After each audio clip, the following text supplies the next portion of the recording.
pony, my little pony. So, Let's just keep this super awkward and not. yeah. I'll just go ahead and introduce them. We've got Tony Fleeks, cover artist for the comics. It's Fleece. Oh, Fleek. I'm so sorry about that. Speaking of awkward, I see we're keeping the awkward. Yeah. It's pronounced wool. Okay. Heather Bruckle. And then Heather Breckel, the colorist. Andy Price, one of the writers. I am so sorry. That was. I know you're the artist. I'm so sorry about that. And then Katie Cook, one. So the original writer and artist, Katie Cook and Andy Price. Yay. Yay. Yay.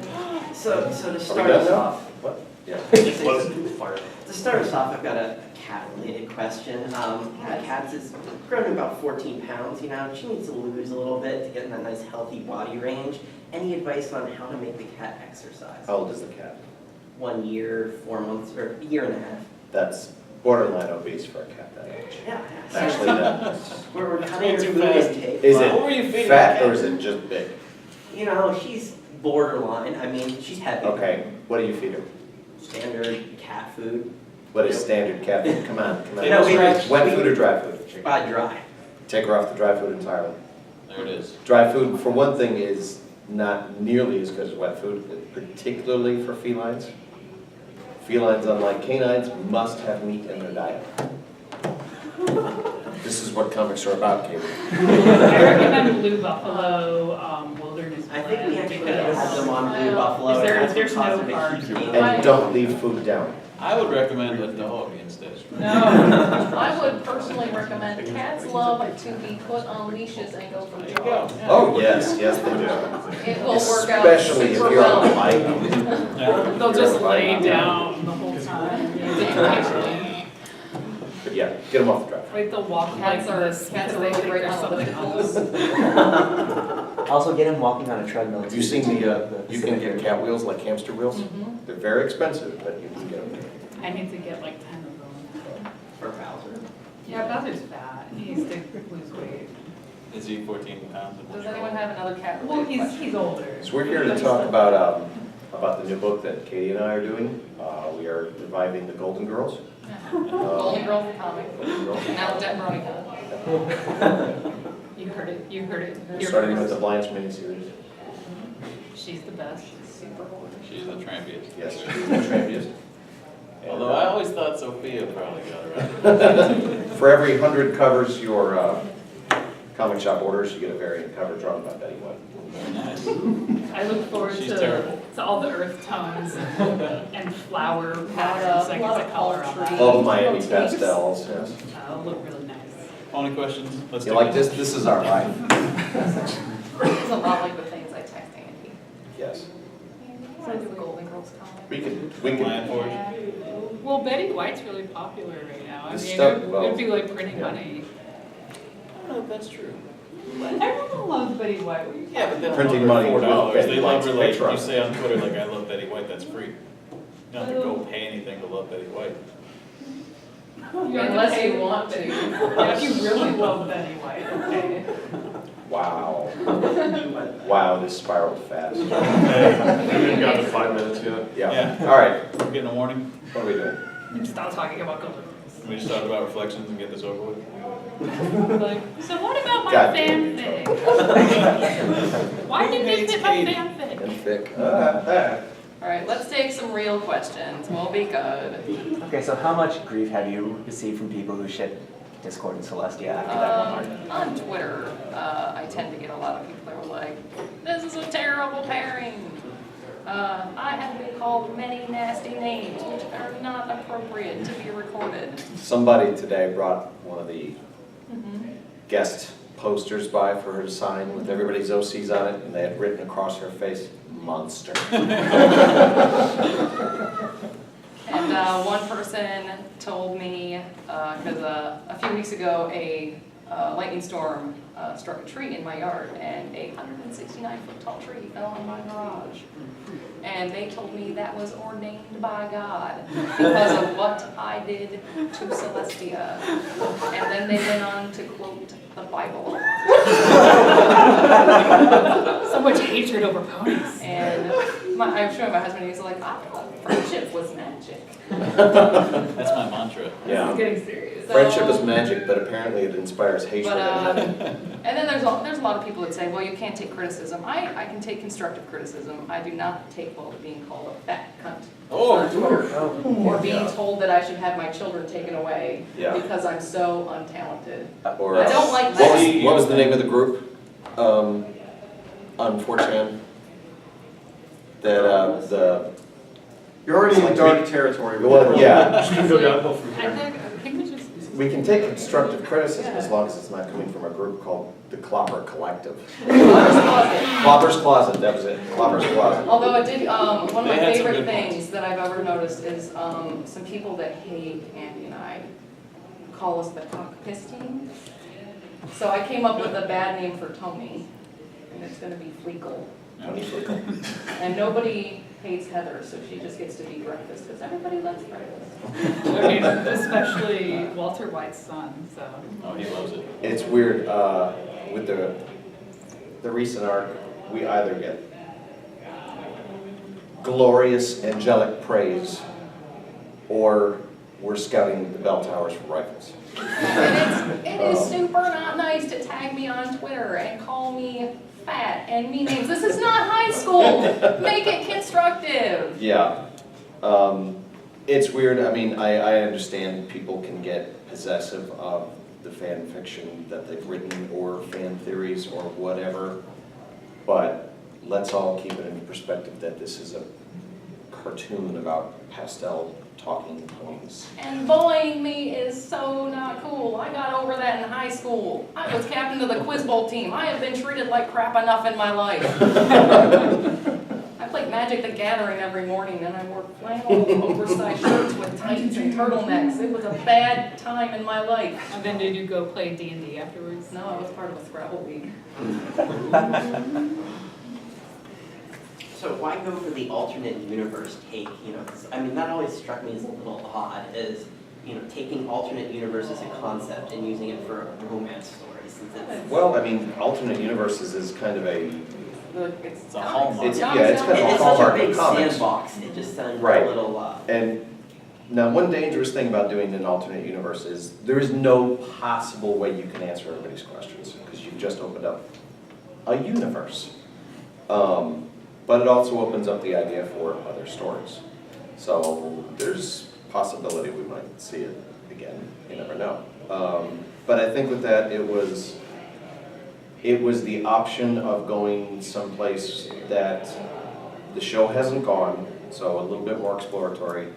And when we told the premise to some of the show people, they were like, oh, why didn't we think of that? You know, why didn't, you know, but we have the advantage in comics is that we're not restricted by budget. You know, we have more room to tell a story, so we get to play a little bit more in some realities in like world building, I think, than they do in 21 minutes.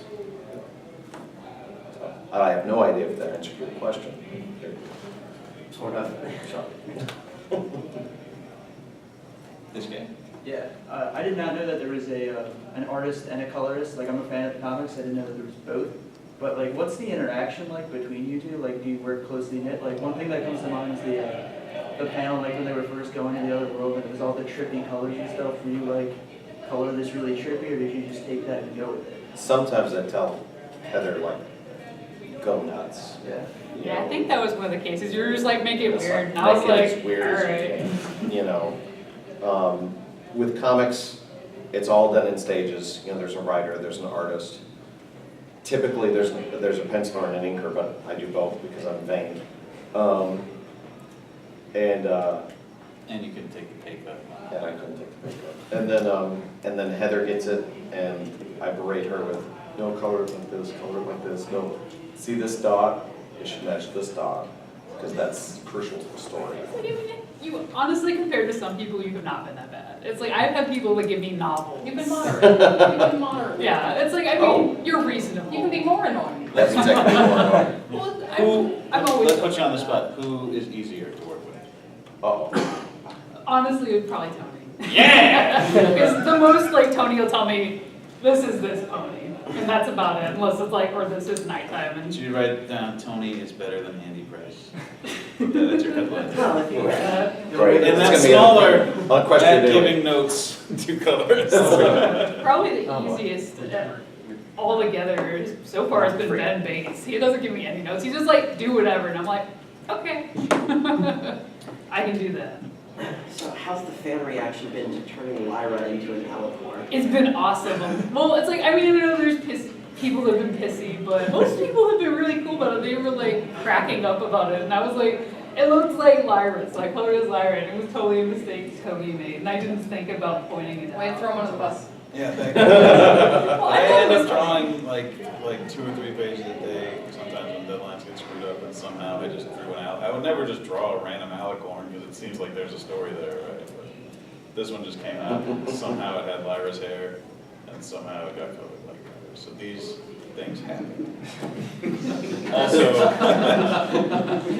there's apparently a alicorn flash century. It's kind of like, you know, we get to have our own bloopers, if you've seen the bloopers on the show where they have cutie marks on the inside of their thighs. Yeah.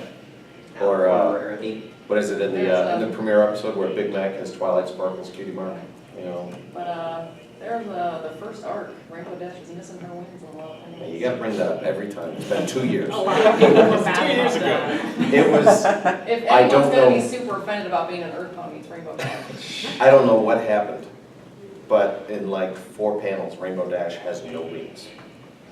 And it's, my editor to this day is like, did you remember the wings? I remember the wings, Bobby, I remember. He can look at the pages. It made it all the way through to print too. Yeah. Made it all the way through. Nobody caught it. We didn't catch it, Hasbro didn't catch it. I nobody didn't caught it. catch it. So, We get tight and deadlines. yeah, a lot of readers didn't see it. And I didn't realize it until a reader said, hey, Rainbow Dash is Mr. Wings. Wow. Yeah, it's like pretty much if I make a mistake, I usually get like a week to 5 days on a lot of comics. And I'm like, if there is a problem that happened months ago, I mean, it sucks, but I mean, that's what happened when you get 5-7 days. Yeah. In the back. Awesome. Have you ever worked with an artist who was so particular about colors he almost did the whole paint by numbers grid rule? Like started giving you like symbols and numbers in different slots for exact Don't colors? answer that. Well, no. I mean, honestly, I feel like writers are more strict about colors. It's like artists will like give me some guidance or like tell me if there's something they want done, but usually if I work with like, I feel like really small publishing writers are more picky about doing that sort of thing because it's their baby. But usually on something more broad like Pony or like I also work on Ninja Turtles, like, you know, as long as I'm like within the brand's guidelines, I mean, usually people aren't too picky.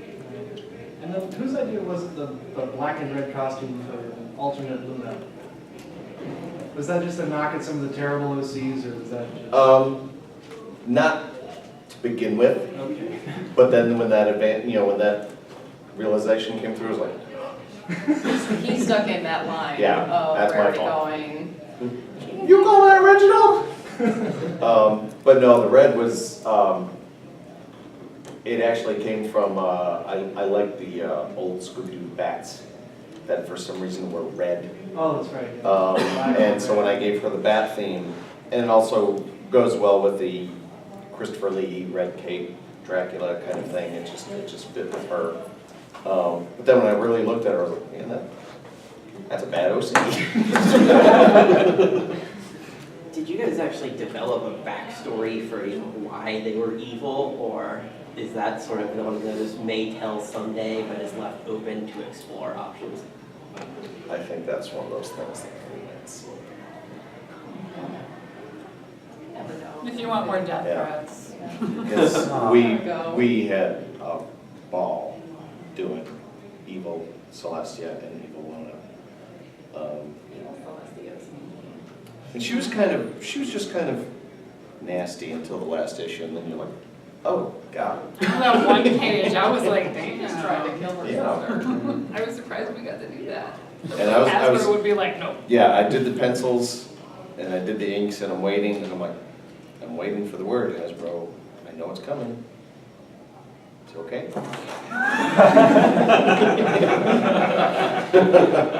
We just had to change the word distorting a little bit, you know? Yeah. They were a little concerned, but they're like, Kids like to be scared, kids like. they don't. There was an entire episode about that. The issue 4 of the original arc with Chrysalis, the cover that I did is Chrysalis rearing over all of them, and they're all caught in goop, and Chrysalis is all lit with orange and all horrible lighting and everything. I sent in the pencils and Hasbro's like, I sent in the inks and Hasbro's, I sent in the colors like, that's too scary. And kids want the scary covers. That was one of my biggest selling pieces to kids. And the parents would be, are you sure, honey? Yes! Are you sure, honey, that's scary? I know! So. Yes. On, I guess, a similar note, getting the word from Hasbro, you mentioned in the past that you have to get the storylines cleared. Sometimes something might be too similar to an upcoming storyline in the cartoon. Have you ever gotten anything on the reverse side that the show's gotten on occasion where Hasbro has basically pushed you in a direction to include specific storylines or specific characters? The only thing we really got was including T-Love. Yeah, they And wanted they asked us to include a little blind-back pony in the book, so I put her in the Big Mac arc because they were planning on putting her with something. Yeah, she came out with a collector's book right around that time, so they wanted her pushed a little bit. So she's the second pony that falls in love with Big Mac, because that big James Bond scene. Yeah. We had, originally, we were to debut Sunset Shimmer. Equestria Girls' release date got moved up, so that got switched, but originally she was going to appear in the comics first. So that was directed by Hasbro, but other than that, they're on a much different schedule than we are. So they're way ahead of us. So it's hard for them to do things like that with us. You're a huge Fringe fan. I think actually last year was what prompted me to watch the entire series, like the Q&A on this and knowing all the little things you put in there. So I mean, in issue 4, when the world split and you've been doing the red and blue filters the entire time, but you had Walter, Olivia, and Peter, and then alternate and faux Olivia there that as was well. for me. With Peter conspicuously absent. Yes. So, yes, that was for me. It was a great little. It was originally I had more ponies. But even for fans, some of them, I wasn't happy with the marks they were hitting, so I kept going through them, and I was like, never mind, I'm drawing Walter and Olivia. That's for me. But yeah, the coloration was a Fringe thing, but I mean, the whole idea of the universes splitting is such a comic staple, and one of the big things we wanted to do when we got into this was to make sure that this was a comic book, not just a show repeat. We wanted to broaden. Did you suggest that there is more than one of everything to Katie, since No, I can't put that in. Yeah. So I have never watched I don't that. suggest things to Katie. I'm just, whatever Katie wants. So this is what I'm doing. Because I'm like, I see those issue ties, like there's no way that's accidental. No, there was all kinds of Fringe things, and then if you go to the Equestria Girls annual that Tony did, our Sunset Shimmer story, there's little hints of this story to come. There were little hints that, because we already had that story planned. You sunk in like 8 or 9 different Fringe books in that one scene. Fringe books and Crisis on Infinite Earths and The book by Dr. S. Beckett was my personal yes, favorite. Dr. Samuel Beckett. Nerds! Lord, what are we at FringeCon? I was gonna say, can we all talk about the things that we I like know the better about? when you talk about Can we cats. Can we talk about Muppets? Let's talk more about feeding cats. Let's talk more about cats. So, second, your cat weighs 14 pounds. Anybody have any questions about Gilmore Girls? Any of them? No, I got the anime covered. Okay. Are you doing an anime of Gilmore Girls? I should. It'll be the best. Someone actually asked Andrea about Attack on Titan. I'm like, you should ask Andrea about that. But I don't think they're in the room. What was her question? Because I can't. It was just asking if Andrea had seen Attack on Titan. Why would she have seen Attack on Titan? Why is that a question? The Titans are super creepy. Dude, there's a Titan pony plush in the vendor's hall. It's amazing. It's like I wanted to buy it. That's what that It's thing is. expensive. Yeah, it's a big spoiler, but it's a We just had a question, I want to get this on the record, a question referring to a question that was asked to someone else in the That we previous answered. panel. And then we answered that question. I have not, she has. No. I've seen it. I've never seen it. There it Really? is. You've seen it?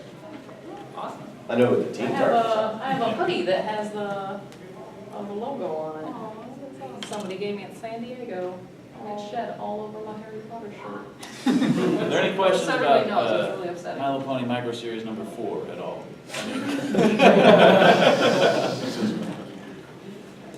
Any more comic books though? Yeah? Andy, going back to certain characters' outfits, I want to know what, when Celestia was turned to the light side, what was the deal with the Egyptian thing? Because the Egyptians were sun worshippers. So I wanted her to look Egyptian. Luna is a Greek name. I mean, that was the goddess of the moon. So that's why she's named Luna and why I drew her looking Greek. So I specifically wanted Celestia to look Egyptian. And I knew that I knew when we started the story how I wanted her to look, and that was one of the first designs I did before Katie even did the first script. So, They really like that answer. yeah. Everybody looked Greek over there. One of micro number 4. Yeah. Right, because I mean, I'm thinking like, I've been around. I'm trying to remember what the full list is. Just 'cause Oh, there's so well, I'm many. glad you asked. Micro Series number 2 of Rainbow Dash, number 4 of Fluttershy, Annual number 1 with the Equestria Girls with Katie and Andy. And Heather. Heather, the whole way through, all 48 pages. And then I did Friends Forever number 2, and Friends Forever number 5, 7, and the unreleased number 9. This guy's falling asleep. He's just saying numbers. I just want to hear about Frenchie Goes Magic. I don't care about the side series. And you've been in covers since issue 1. That's right, and I've done like 70 covers or something. For micro number 2, where did the Fortress of the Fantastic come from? That was in the script. Look at you. That was in the script. The guy clearly liked Legos, and he was like, "Damn, she just goes and built a Lego fort and try to get that going." So she built a Lego fort. Try. Like, you were talking about fringe and stuff earlier, like, I didn't catch any of that, but I was wondering, like, no, I'm not really, I promise.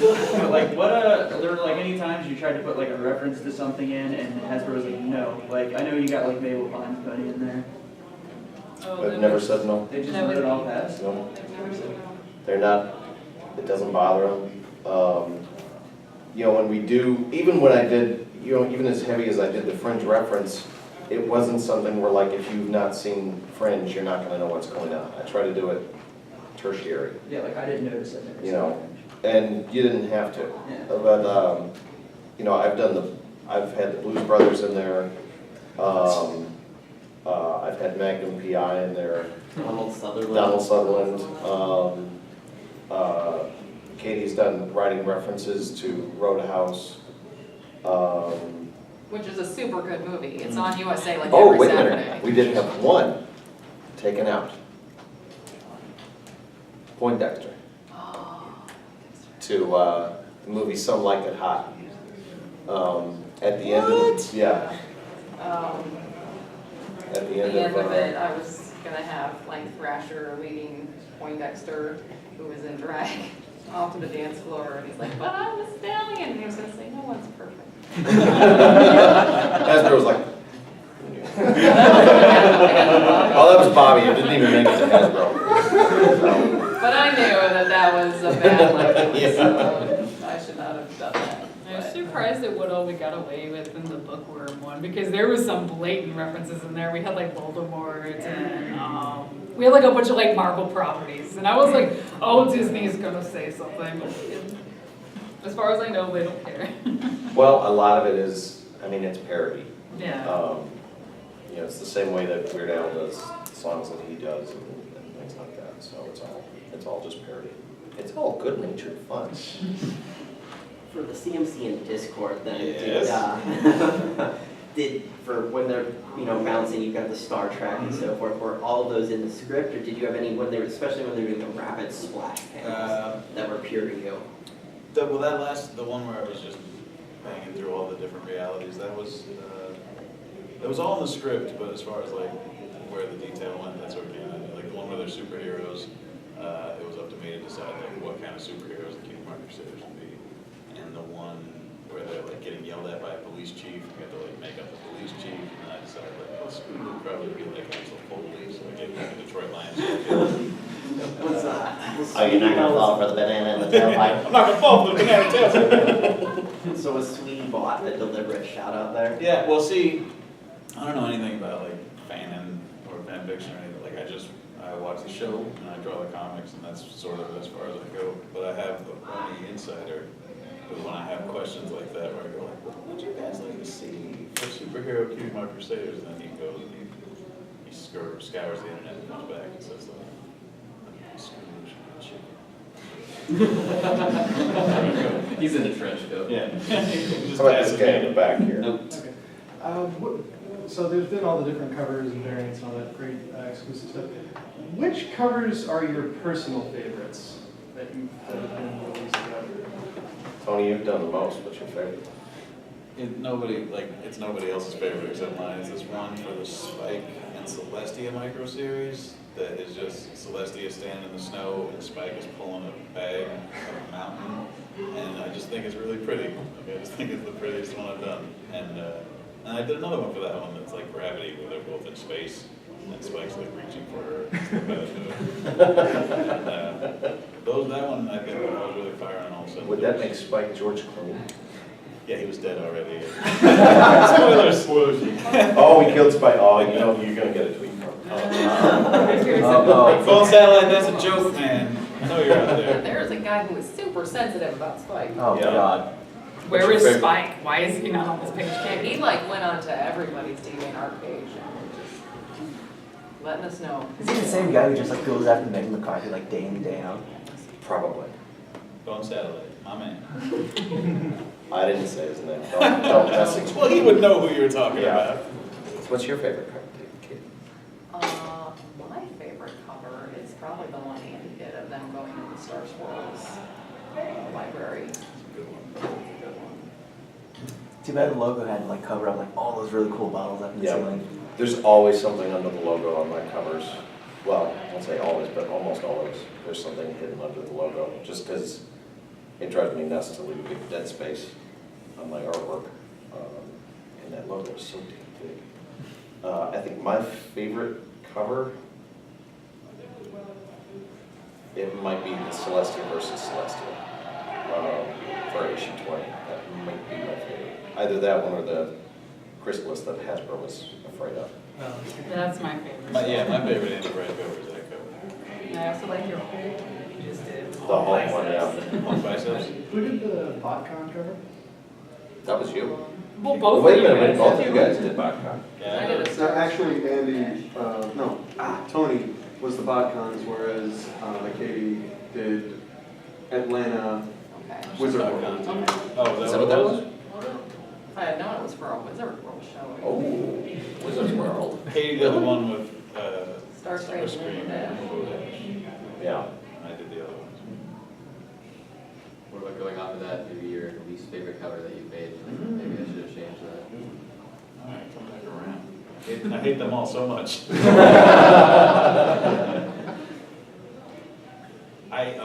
Fluttershy micro series where she's floating with a bunch of butterflies. It's really cute in concept, but I think I could hit the Fluttershy a lot harder. She's like, they're all the hardest pony to draw. Sorry, I didn't mean it like that. No, I know. I didn't realize for we children. were No, they're all like, whenever I'm drawing them, they're all like the hardest one for me to wrap my head around. Fluttershy is always escaping me, and that time she got away from me.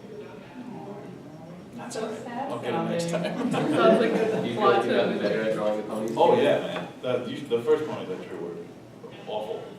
Awful. And I feel like I've sort of gotten a lot better the longer I've been working at it. When I sort of got away from trying to do full show, like, I should just make it look like how the show looks and be totally on model. I realized I wasn't going to hit that and I should go a different way. since I did that, it's getting a lot better. Is the Shining Armor Cadence Toss cover, is that one yours? That's me too, yeah. I like Except that thinking you were mentioning anatomy as, What are you talking about, Shining Armor's legs? yeah, that's what I mean. That's how people throw things. You watch baseball? I mean, I'm from Round Stable, so I remember when it was originally pointed out. When my knees, yeah, they really took me to task on my knees. They weren't messing around. But you know what I remembered? Some guy, bless his heart, I don't know his name, but he posted up how to draw the knees, and I printed it Was it out. Headless Horse? I think it was Headless Horse who did that, yeah. But it's hung up by my drawing table now. That's how the knees go. He'll get a kick out of hearing that, I'm sure. But Andy, Katie, least favorite? Wow. Least favorite. I have draw colors. So. What's your least favorite of mine? That's a tough one. Least favorite of yours was for issue 1. The Doctor Who's one? No. Maybe it wasn't issue 1. But it was a double page spread. And it was Rarity and Fluttershy. Oh yeah, that was issue 2. That was also bad knees. That was it, yeah. Yeah, that thing was rough. I think of mine, I think honestly, looking back at my first cover, covers the big spread for number 1, because the way I've drawn them has changed considerably. Like Tony said, you know, it was still new in the game, and I look back at it and I was like, what were you doing there? So that's probably my least favorite. Those covers, what's great about those covers though, is that they are all having a lot of fun. Yeah, I mean, that project was a lot of fun. Each cover was like this big. And one guy owns the whole spread. Do we need to have a moment of silence for all the markers that gave their lives? Also, one of the reasons why issue 1, number 1, Twilight Sparkle is my least favorite is because it's got a great big mistake on it. And I screamed my damn head off because I overfilled a marker. Don't do this at home, kids. I overfilled my marker, and as I was going towards Twilight Sparkle, the marker ripped. And there's a purple blotch about this big that I managed to hide around Twilight Sparkle's feet. There is a super amazing thing called Photoshop. Screw Photoshop. And you can take that. You kids get off my lawn! I'm like, oh, I made a mistake. Control. Even like with an original painting, if I have like a mark on it, it's like, No. there we go. For me, done. it's got to look the way it's going to look, because if a buyer buys it, I want it to look exactly You the are same. going to be full of disappointment. I often am, yes. But you can sell his original art for much more. I really need like Adobe and Wacom or Wacom or whatever to like sponsor me. You because kids and your Texas I use Instruments. their stuff. I could hook you up, I know a guy. Sweet. They should sponsor me and give me a Cintiq. Because I'm still using it in tubes. So we've talked a little bit about the sort of things that you weren't allowed to do that for one reason or another was nixed by Hasbro or whoever was in charge of it. So going a little bit farther from that, what would be your blank check arc? So Hasbro says yes to anything, there's no copyright issues even. What's your blank check that you do whenever you want? You're really trying to get us in trouble, aren't you? It's an interesting theory. So I think Andy's is one that Andy writes and I draw.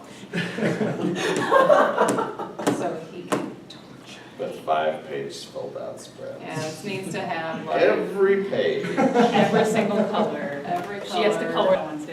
Every So color. I don't take it out on me. On every page. And these 2 spreads are going to be 5 universes colliding together in a garden. And could you do that in oil paint, by the way? Yes. I had an idea for a page that I almost sent to Andy, but I ended up cutting it. It was like, because it was gonna be 2 ponies on a roller coaster, and I wanted the back, like the front of the page, to bleed into the back of the page and have it like, like they were going back and forth between the front and back of the page. And as I was typing it, it was like, this is really mean. And he still hasn't forgiven me for the stairs. No. No, I haven't forgiven you for the Escher stare. I don't know, if we had a blank check,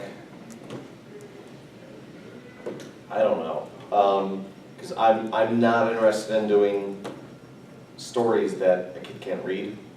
So, you know, stuff like that, those kind of ideas, even just in joke, well, I don't know. I would do Ponies Transformers for sure.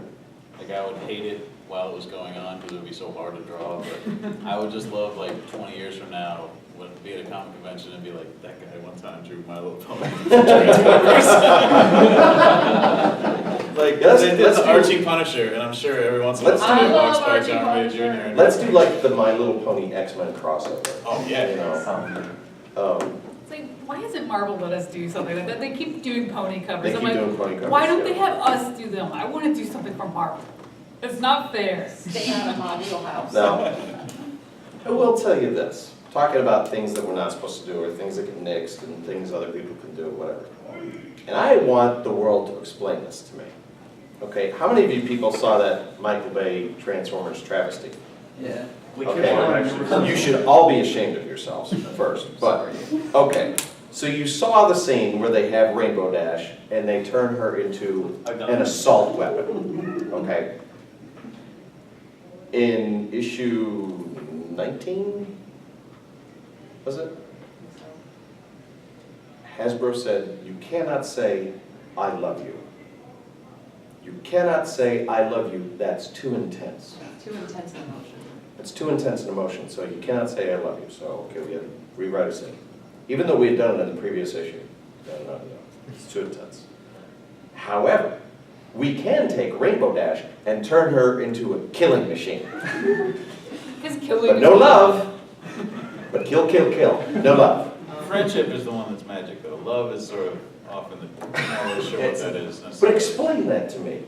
Changeling pesticide. Look at how things are like censored. No one cares about violence, but sex is bad. I don't get it. So- Also, the Transformers are rated PG-13, and Pony Comics are rated, you know, all ages. But then why use their pony property to do that? I don't know. Because it's funny. Could be. That was A lot of money. I don't understand the world. Somebody else. I didn't see it because I heard it was like 3 hours, and I was like, nope, not that long for robot dinosaurs. I didn't don't see get it that because much. it was Michael Bay. He's going deep now. I got Michael Bay. Okay. We're good. For issue 20, when you have Celestia turning totally on fire and everything, was there anything that was meant to lead into that? Because it did seem a bit abrupt, for lack of a better word. Like suddenly there's this fire everywhere, and it felt like there was a missing page or something. Part of it was when you have, what was it, 13 characters to draw on each panel, it gets hard to do some of the storytelling, and that's my fault. But no, from the beginning, I knew I wanted her to go Nova. It's like, I don't want to see, since we were doing a Celestia-centric story, I wanted to do a lot more than we've seen with Celestia. We've never seen Celestia really show her power. I mean, if she's the ruler and everything, and then obviously she's essentially Superman, which is one of the reasons why she's difficult to write, is she can handle it in a situation. So it was like, all right, I want to see her. Who could she go against where she could really go all out herself? So I was like, let's make her the sun. She's the sun, make her the sun. So That was like my favorite to color. I love that scene. Yeah. Because, yeah, that was a total artistic choice by Andy, to have her set ablaze while fighting. I wanted to do it longer, but we had so much to do. So it was a space constraints thing then? That was part of it, yeah. But if you look in the pages, you see her start to flicker. And like panel per panel, she gets more and more progressive. And then I think when Sombra's like, you two bitches stop, I think at that point she's total fire. But I just wanted to see Celestia go all out. And I guess if Luna was to go all out, she'd turn into a rock. I was gonna say, it's like, darkness. it turns into a fireball, and Luna becomes the moon, and like ocean waves start. She's got a big footprint on her side and an American flag sticking out of her spine. She'll become that new fabric that's so dark that you can't see it. Blacker than the black. Yeah, it's like We don't need to make Luna any more emo. the gothest of goth. Okay. I don't like the idea that Luna's I don't either. I like her to be. I like her, yeah. Self-absorbed. I call Luna the bipolar pony. Because she does, I mean, in the episodes that we've seen her in, she kind of goes through extremes. I like every aspect of it. Yeah. I like what they've been doing lately. She's been going into dreams and stuff. It's like, I hope someday we need to do that with the comic, because that'd be sweet. Anything like a dreamscape or something? Yeah. Do y'all think that you're done with Luna after the micro? Do we think we're done? No. No. No. More Luna. More Luna. All right. Every All once in a Luna while, you all gotta the time. I gotta do something Luna to make Andy happy. So he will forgive me. We're also doing something with Applejack too coming up. Actually, I'm super excited for the Friends Forever That's her, issue. the actual title of that issue is, Dear Andy, I'm sorry for making you draw the stairs and all the two-page spreads. Here's an Applejack. Here's an issue." Applejack issue. Like that's in the copy. And I just told Andy, I think that the Applejack Rarity Friends Forever issue is an exploration of my friendship with Andy over the past 8 years, 7 years. How long have we known each other? When Triceratops walked the earth. So which one is which? Who's Applejack and who's Rarity in that story? We're very much Applejack. Does this surprise you? Yeah, I couldn't see you being weird. With me just sitting there going, what's wrong, Andy? What's up? One of my absolute favorite panel sequences is in that book, and it's the one coming out. When did issue 7 hit? The week of Comic-Con. Okay, so it's got about 3 weeks to go. There's a 4-panel sequence that I did in there that every once in a while I can draw something that actually cracks me up while I'm drawing it. I laugh at it, and I got about halfway through, I was like, that's gold. So I'm looking forward to people seeing it. One that comes after that too is definitely the best issue I've ever drawn. Which one? For sure, it's Granny and the Flint Plan Brothers. That one's, the cover for that is great. I mean, the whole concept for that is great. Yeah. And that's one of the neat things about the Friends Forever is we can start exploring more background characters that you wouldn't see. Yeah. You know. Although on the original art side, I'll tell you, a Luna and Pinkie Pie issue sells a lot better than a Granny and Flint Brothers issue. It's a pretty Just small a few market. more. Yeah. But, and I'm pretty excited about, Andy just got the first script for our new arc, The Good, the Bad, and the Ponies, because we're doing a Western starring Applejack, which I know everyone thinks is super original. Oh, yeah. Are those cattle-themed names as the villains, or those the actual? Or Those are the cattle rustlers, those are the villains. cattle rustlers. So that wasn't just a joke then? With King Longhorn, King Longhorn and Doc Holstein. Doc Holstein, and Angus McSteer. Bully the Kid. I was super proud of that one. And my favorite, Jersey Shore. Jersey Shore. Oh. Jersey Shore is kind of a dingbat. But yeah, they're the new orange, the new villains. So. Are you guys, are you doing 2 and 2 again? Yeah. 2 and 2. I had a lot of fun writing these, because I love Westerns. I actually super love old I Western love it. movies. And it was like, I'm gonna do a Western. It should have Applejack in it. One I'm accurate gonna name a depiction cow of the Jersey right Shore. Well, it's, the first long, full comic I ever wrote was an issue of Fraggle Rock. The second comic I ever wrote was My Little Pony Sugar one. That was the only, that was my first issue that I ever wrote. Indoctrination That by web fire. comic going for Yeah, I had a webcomic, but it's like a 4-panel gag strip. And I think for me, it's a learning process all the time, because I'm becoming a better writer, I'm figuring out, what's going on. I apparently now know what everybody hates. I'm really good at that. Monster. Monster. It's like, how dare you mess with my ponies? No. Not, how dare you mess with my ponies. How dare you mess with my waifu. The title of the emails. Why are you doing my waifu? I can go the rest of my life without hearing that word. Although, Andy Price is my waifu. That's how I discovered the word. Yeah. He's your husband, though. He's my work husband. I was on Twitter, Andy Price is my waifu. I was like, what's a waifu? This just gets better. My husband has accepted whatever this is, whatever bizarre friendship we have founded based upon ponies. My phone goes off and my wife Alice just goes, it's your wife calling. Friendship is magic. Next on TLC. That'd be the worst reality show ever, because it would follow Andy around in Atlanta with his cats, and me in my place in Michigan with my cats and my kids. Just drawing. Just like, I can't get my cover done for all this damn cat puke. Do you have to work that in too? I had Still Wine on the cover. Oh no. That was super fun.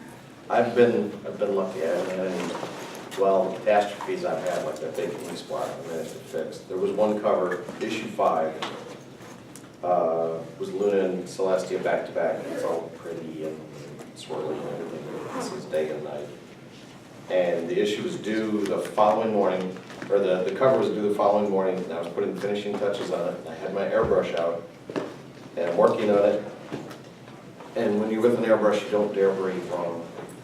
And the airbrush clogged up and spit, and this big splot went right in the middle. And I stared at it for about a second, and I picked up a painting and threw it like a frisbee, and just yelled, screamed. I was like, oh my God, I was so mad. And after about an hour, and calming down and my wife running away in the other direction, crazy comic art, I made the airbrush do that repeatedly, and I made a pattern, and it was actually better looking than it was to begin with, so. Happy accidents. I love Photoshop so much. Wow.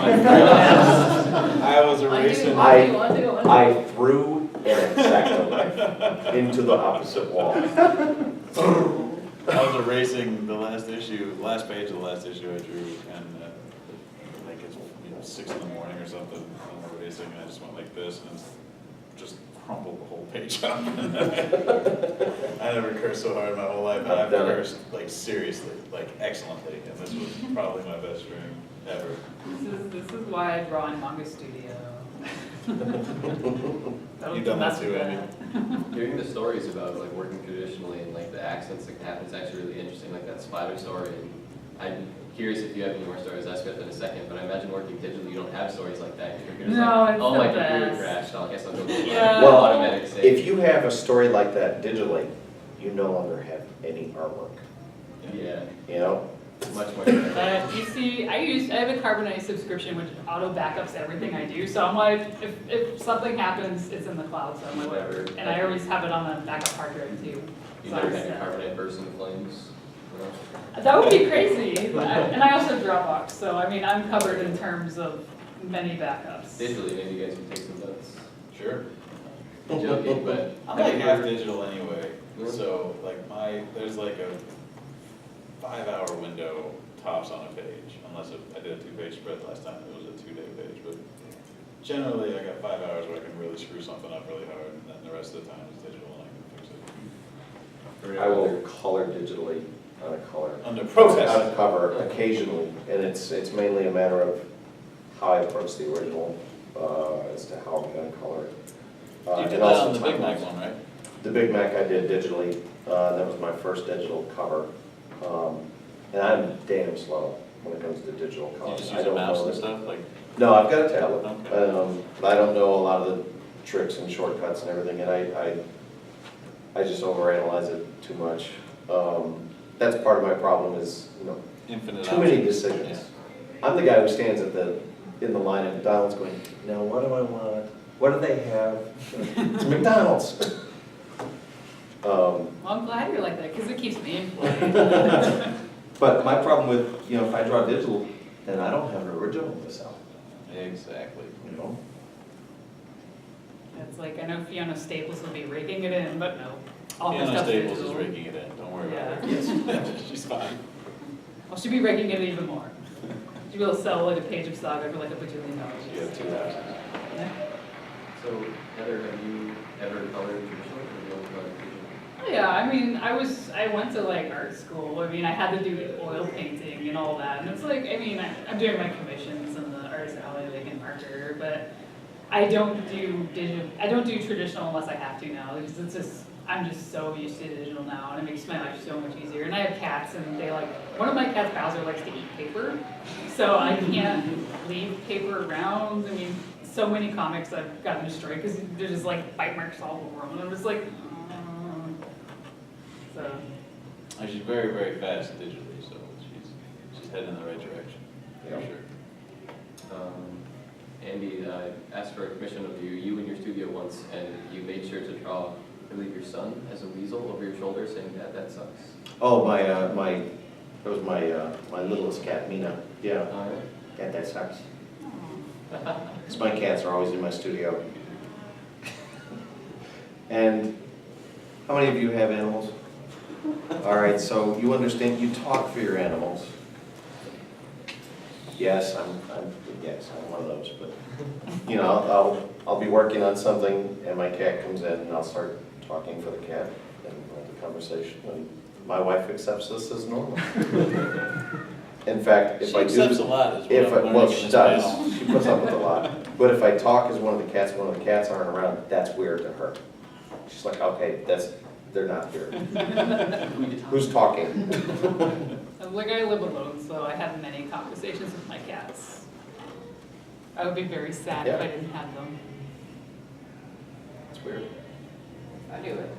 Yeah, we all do The cats it. and the dog. We all do it. So super fun story. Right before San Diego Comic-Con, my dog, who has a fatty tumor on her belly, ate half of it. TUM. Yeah, and so there was blood everywhere, and that was like my first reaction, was like talking for the dog going, "Look what I just did! You're never going to get all this blood out of the carpet!" So your dog talks like tree trunks or the little old man on Family Guy? Oh, tree trunks. Because they're busting all paperboard. Why don't you come over here and give me some good news? Great news. My cats are very distinguished, but it's a dog. Dogs talk like idiots. These are the kind of people they employ for comics. You know, they don't want us out in public. It's the best kind of people. So It's surprising that they let us out. it really is. Did you ever get the Dog Luna thing to take off? Didn't you post it, like, you requested, I think, images of like Luna doing the such moon. Yeah, Wow. I got a few of them. Yeah. But not enough. Well, we need more. See, Now, here's what we need more than anything else, because we've been requesting this for a while.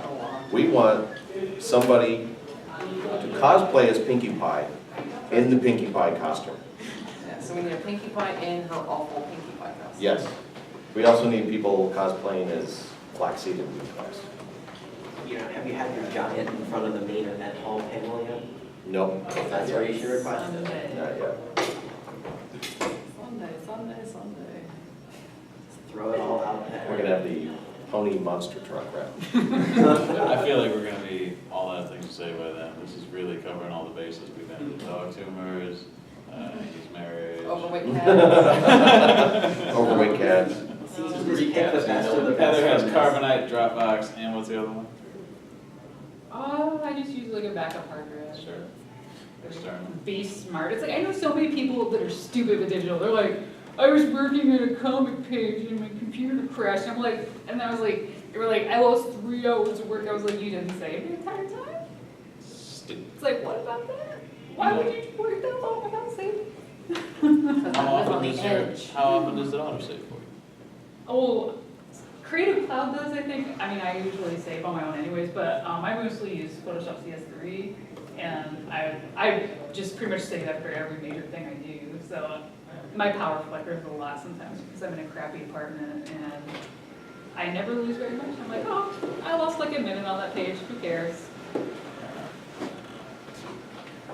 Any other questions about which ones we hate?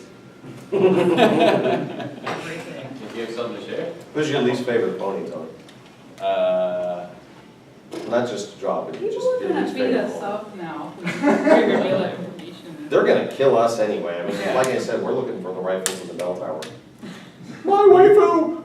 You get to know the way out this panels when you go to the main stage, you know what not to say. I guess I hate silver spoons well enough and Diamond Tiara. I mean, everybody hates them. You're supposed to hate them, right? They are. They're also hard to draw. Yeah. They have like fucking crown. Just got that ornate cutie mark. If you see Ian Corlett, just let him know Silver Shill is your least favorite pony to draw. Silver Shill? Yeah, when we had him and Claire in here earlier, he was getting her all the time to go on about, oh yeah, my favorite guest star, Silver Shill, the one he's voiced. I have a question for you, Tony. Yes, sir. If we got time. I think. I know Andy ranted a little bit about like what your favorite kind of like characters and like the dynamics of Luna and stuff. Is there a favorite dynamic or even universe spin-off in the My Little Pony comic that you really like or would like to work on? Well, I really like, I mean, that's why I like the Friends Forever books, especially just because you get to sort of take combinations that are either obvious or not obvious and put them together and just sort of see what the, what the characters do when you bounce them around. Heather really wants to do a Scooby-Doo Rainbow Dash one. That My sounds like favorite. the most fun, but To be honest, I'm surprised it hasn't been done. Yeah. I'm sure there's been some, it's like I really want to write one, but I'm just scared of what's going to happen if I write it. Because you have to reveal that Scootaloo lives in a box. No, in the streets of Pony. It's like I'm like, that's like a dangerous pit of fan I'm walking into if I try to touch that. I believe that Scootaloo every night goes to the little alley and lays down the tape outline of her mother. Yeah. Goes to sleep. It's cold just like mommy was. One day I shall be a bear. She's like Nestor the Long. And that's Scootaloo's origin story. Now, I would like to do at the end of the Zecora Fluttershy one, we sort of hinted that Discord and Zecora had like this history together that was kind of interesting. It'd be fun to do some Discord Zecora stuff. Although I pity the writer because that rhyme is nonsense. Tom seemed to be okay with it. I guess so, although some of the rhymes are a little. What are you gonna do? Just get Brenda Critchfield to do it. Yeah, did you see that on the internet? I did, and I was like, oh my god, Coolest. it's the coolest thing ever. On YouTube at a Texas show a couple of weeks ago, they did like a full read-through of the Zecora Fluttershy issue because they were both there, and then some other voice actors and everybody else. Yeah, it was cool. Yeah, we tried to get that for BabsCon because Sonia Lim really wanted us to do a Nightmare Rarity issue, but then Tabitha wasn't able to make it to the con, so it's like, oh. That is something I would kill to see, is to see a read-through with the voice actors. I'm sure you can get that going. Any of them. You could pick one if you have one. If I was to pick an issue? Oh my God. Did Tabitha ever read Micro 3? It'd either be Rarity or Luna. And either way, it's Tabitha. Yeah, it's because I think the Rarity Micro has a lot of really great, like, funny moments. Yeah. When she's like, that And monster is delusional. Also, because then I could get, who I want for Flaxseed. Flaxseed visually I based off of Darnell on My Name is Earl. And I would give a crisp $5 bill for that actor. I really would. So. I would just want the Kings in Shining Armor because of all the 80s music that would be in it. Oh. Get Like Adam that- Ant to voice Buck Withers. That double spread would be sweet to The see. Buck Withers Shining Armor Friends Forever issue is going to be really epic. I love that double page spread when Final Scratch gets her cutie mark. That's so That cute. was, Is that you? Yeah, that was me. And there's been so many questions about that, and the fans more or less named her brother. Because everybody asked me, what's her brother's name? And in another panel, you see him DJing for the high school dance, and it says, the guest musicians, whatever, and music by our own 33 and the Third LP. Yeah. And I was like, that's got to be a stage name. I was like, I couldn't think of an actual name. Everybody was like, that name's stupid. I was like, well, and they came up with Long Play and Smooth Beat. And I think everybody finally decided on Smooth Beat.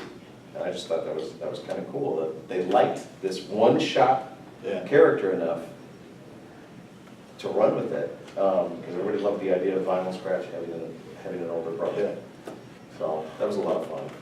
I guess her mother's name would be like 78 RPM. You know? Yeah, that's her grandmother. I like to think that all the ponies are just that naive. Like when you're naming your kid in Ponyville and you're like, this is my daughter Applejack. It's like, I bet her cutie mark has nothing to do with apples. But I mean, really, who's going to name their child Vinyl Scratch? Vinyl Scratch. You know. A lot of drugs are involved in there, I guess. I had somebody come up today with an OC character that I drew called Cork Dork. And the whole time I was drawing it, I just kept saying that, Cork Dork, Cork Dork, Cork Dork, Cork Dork. Those are some mean parents. Yes. I hate to be the killer of joy, but that's all the time we have. Joy killer. My little pony, my little pony. Ah, my little pony. I used to wonder what friendship could be. My little pony. Until you all shared its magic.